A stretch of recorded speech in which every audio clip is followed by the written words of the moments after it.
bagaimana agar semangat menghafal atau belajar tetap terjaga? Ya jaga. Supaya terjaga ya jaga. Baik, setidaknya ada 3 hal ya. 1, meluruskan niat. Insya Allah dengan lurusnya niat ini Allah akan memberikan pendampingan kepada kita, ya, berupa juga ada Allah kirimkan kekuatan pada diri kita, Allah kirimkan misalnya motivasi-motivasi terbaik, termasuk juga Allah jadikan pengiring malaikat-malaikat kan di sekitaran kita yang ditugaskan untuk menjaga konsistensi kita. Yang penting niat, lurus dulu. Niat benarkan gitu kan. Nah, ini yang diwanti-wanti oleh Nabi sallallahu alaihi wasallam, termasuk dalam di antara pokok yang kita lakukan. Nabi sallallahu alaihi wasallam menyampaikan dalam hadis riwayat Al-Bukhari, nomor hadis yang pertama, ya, Nabi Hafs bin Umar bin Khattab radhiyallahu taala anhu qala Rasulullah sallallahu alaihi wasallam, innamal a'malu binniyat wa innamal likulli imrin ma nawa. Sungguh semua pekerjaan aktivitas kita itu akan bergantung kepada niatnya. Dan dari niat ini nanti melahirkan motivasi kepada kita, dorongannya gitu kan. Dan dari niat ini pula akan diberikan oleh Allah balasan sesuai niat kita. Apakah jadi ibadah? Kalau kita niatkan ibadah akan jadi ibadah. Ya, kalau kita niatkan dunia jadi dunia. Ya, orang sholat belum tentu dapat nilai isi Allah. Kalau dia niatkan sholatnya untuk dilihat orang, maka jadi dunia saja. Riya malah di sini bisa berpeluang dosa. Ya, tapi kalau kita misalnya niatkan karena Allah, lillah, nah itu akan jadi dorongan terbaik untuk kita. Termasuk belajar. Niatkan karena Allah, Allah akan berikan. Baik itu pahalanya, pendampingannya, menjaga kita dan sebagainya. Jadi, yang kedua, hadirkan motivasi.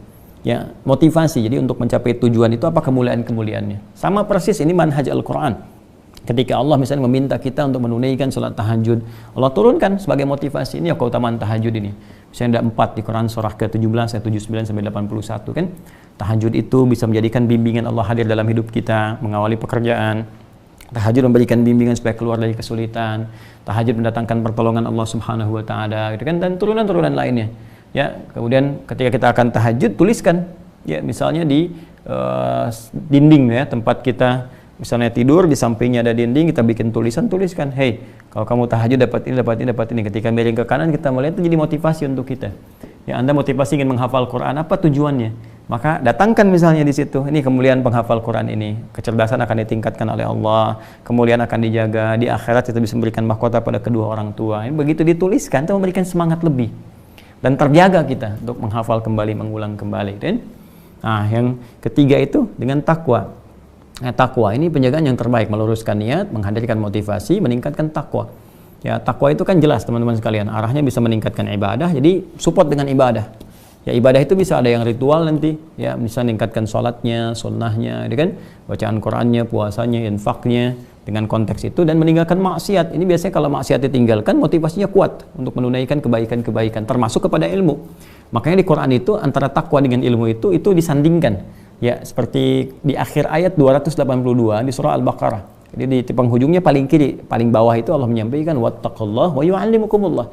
Tingkatkan takwamu kepada Allah, maka Allah akan berkenan ya menambahkan pengetahuan, menjaga pengetahuan engkau gitu. Makanya ketika kita meningkatkan takwa, terjaga kita. Ya, pengetahuan itu lurus gitu, bersih sekali, pandangan objektif, solutif, ya, bukan kita menyampaikan sesuatu itu hanya untuk disampaikan saja, untuk rame, untuk ini, apalagi untuk menyoal orang lain.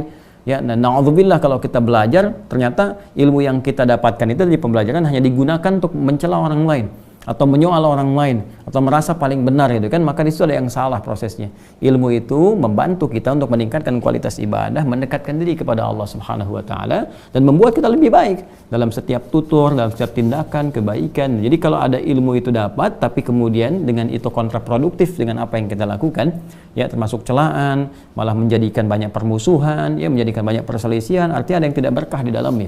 Ya, ada yang tidak berkah. Jadi ini bagian pertama, semangat belajar, menghafal tetap terjaga, dari luruskan niat, tingkatkan motivasi, tingkatkan takwa kepada Allah Subhanahu wa taala. Nanti akan datang kesungguhan-kesungguhan. Ya, Allah taala alam bis-shawab, mungkin yang lain punya pandangan berbeda, tapi yang pokok selalu akan kembali kepada apa yang tadi disampaikan.